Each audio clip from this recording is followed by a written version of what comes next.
Assalomu alaykum azizlar, sizlar bilan doktor Jonizoqov. Bugungi mavzuyimiz juda ham dolzarb bo'lgan mavzulardan bittasi.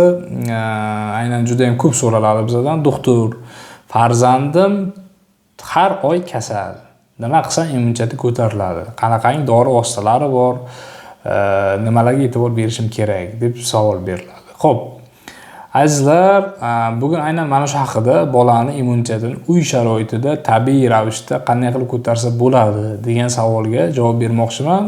O'zim lor bo'lishimga qaramasdan turib, demak, pediatriya fakultetini bitirganman, ya'ni bolalar fakultetini bitirganman. Va ixtisoslagim ko'proq bolalarga yo'naltirilgan, aynan ko'proq klinikada faqat men bolalar bilan ishlayman. Qolgan hech kim klinikada bolalar bilan ishlamaydi. Shundan kelib chiqib aytmoqchimanki, demak, aynan mana shu bo'yicha juda ham katta tajribaga egaman. 2018-yildan beri demak ish faoliyatini olib borayotgan bo'lsam, bemalol ayta olamanki, aynan bolalarni demak davolash bo'yicha tajribam katta.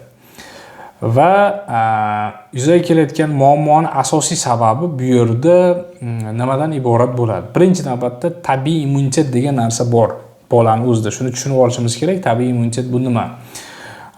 Demak, tabiiy immunitet bu bolani o'sha qoniga onasi tomonidan o'tgan deylik o'sha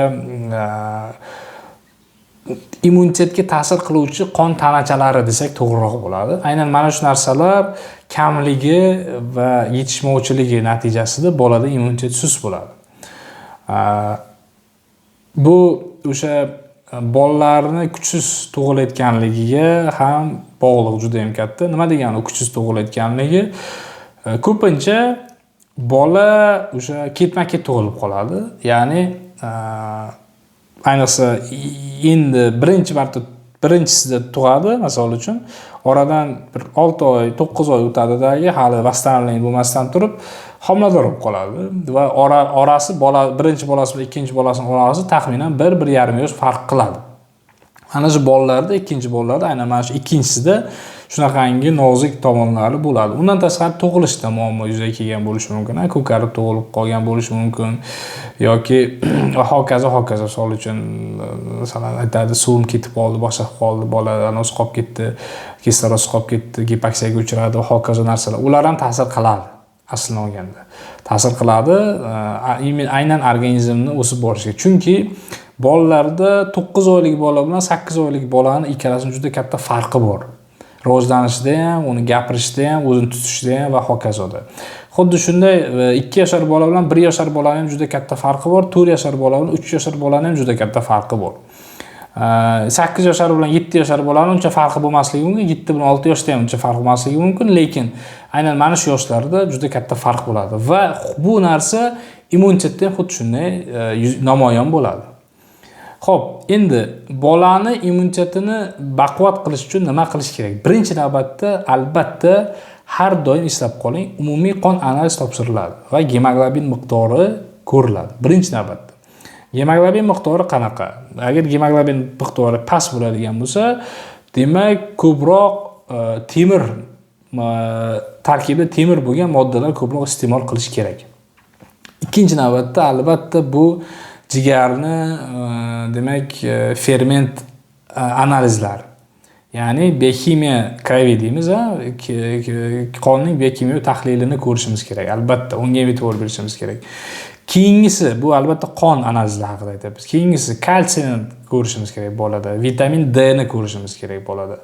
Aynan mana shu ko'rsatkichlar to'g'ridan-to'g'ri bolaning immunitetiga ta'sir qiladigan ko'rsatkichlar hisoblanadi. Bizlar mana shu ko'rsatkichlarni to'g'rilaganimizdan so'ng titrini bolalarda o'zgarish juda ham zo'r bo'lgan.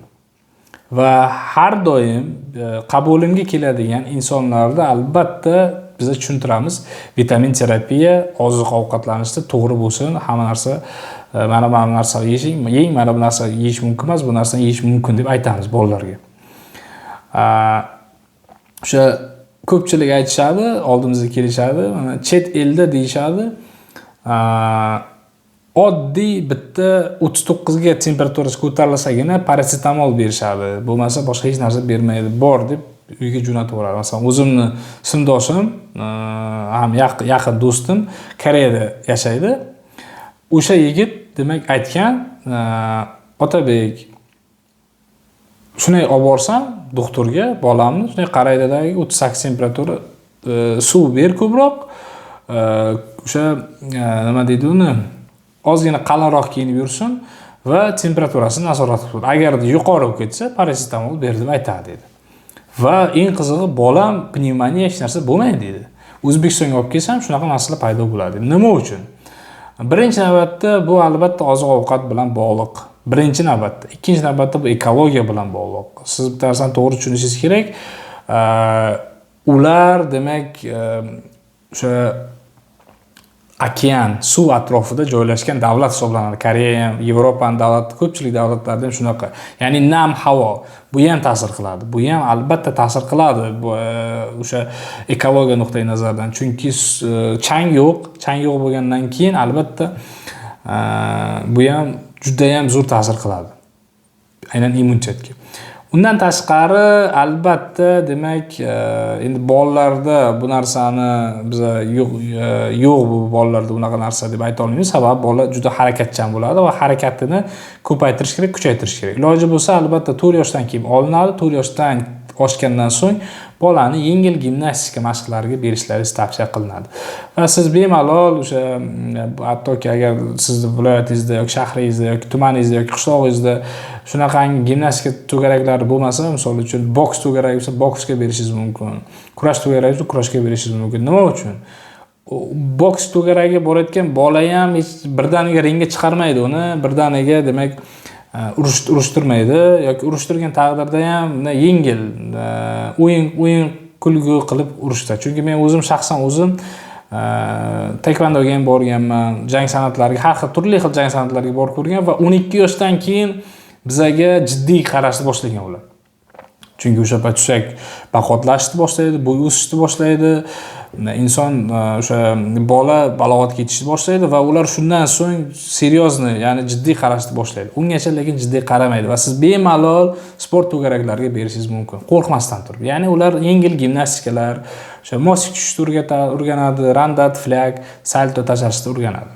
Mana shunaqa narsalarga e'tibor berish maqsadga muvofiq bo'ladi. Bu demak navbatdagi ish.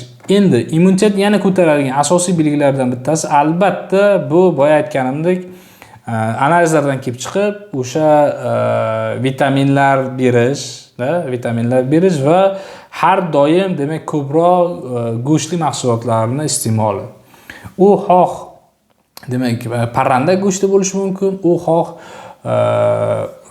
demak sut emizuvchilarning go'shti bo'lishi mumkin. Farqi yo'q, ko'proq go'sht iste'mol qilish kerak. Endi tushunaman, moliyaviy sharoit, holat biroz qiyin bo'lishi mumkin. Lekin shunga qaramasdan turib harakat qiling, ko'proq farzandlaringizga go'sht berishga. Chupa-chup, mana shu kola, fanta, gazli ichimliklar, bularni iloji boricha shokolad, bular iloji boricha bermaslikka harakat qilish kerak. Bir haftada bir kun, masalan men shaxsan o'zim ham yosh bolalar bor bo'lgan xonadonda turaman, o'zimni bolalarim hali kichkina.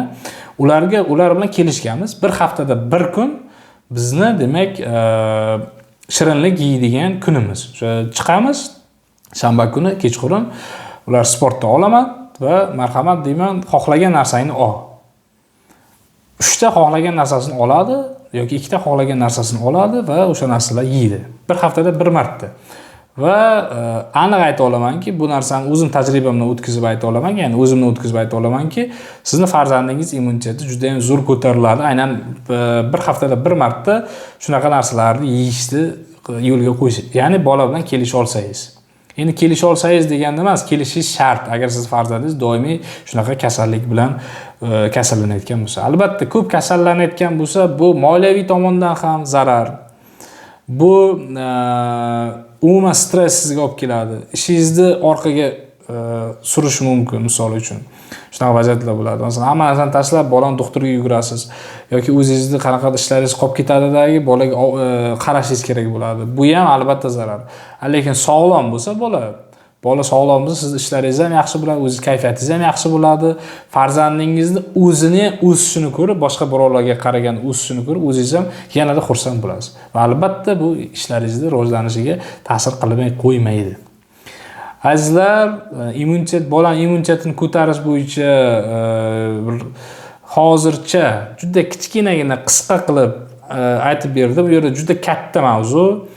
Bu soatlab gapirishga arziydigan mavzu bo'ladi. Agar siz haqiqatda professional shifokorga muhtoj bo'lsangiz, farzandingiz doimiy ko'p kasal bo'layotgan bo'lsa, uni immunitetini professionallarcha ko'tarmoqchi bo'lsangiz, marhamat bizga murojaat qiling.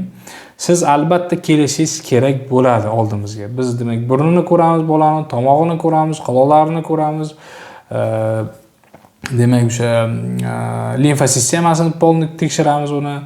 Undan tashqari analizlar topshiradi va shundan so'ng biz sizga aniq aytamiz. Bizning manzilimiz Samarqand viloyatining Samarqand shahrida, Samarqand shahrining markazida joylashgan demak klinikalardan bittasida. Agar lokatsiya kerak bo'ladigan bo'lsa, telefon nomerim 97 023 15 45 24 soat ishlaydi. Bemalol telefon qilishingiz mumkin bo'ladi. Undan tashqari mana shu videoning yuqorisida Dr. Jonzoqov degan demak Instagram yozib qo'yibdi. O'shanga bemalol murojaat qilishingiz mumkin bo'ladi agar boshqa respublikadan bo'ladigan bo'lsangiz.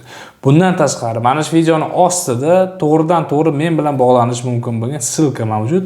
Bemalol o'sha Telegram silkaga bosib men bilan to'g'ridan-to'g'ri bog'lanishingiz mumkin bo'ladi. Azizlar, sizning sog'lig'ingiz siz uchun muhim ekanligini yodingizdan chiqarmang.